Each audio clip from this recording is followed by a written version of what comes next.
You ask Tiger to solve. This deals with linear equations with one unknown.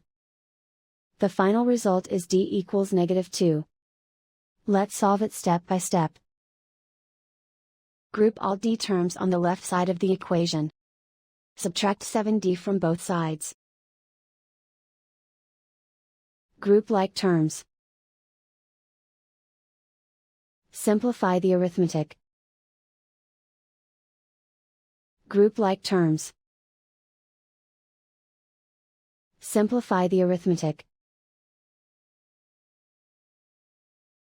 Group all constants on the right side of the equation. Subtract 7 from both sides. Simplify the arithmetic.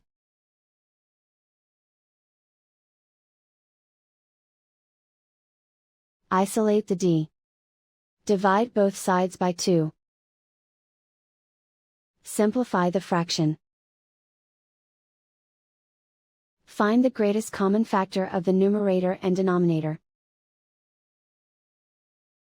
Factor out and cancel the greatest common factor. And so the final result is d equals -2.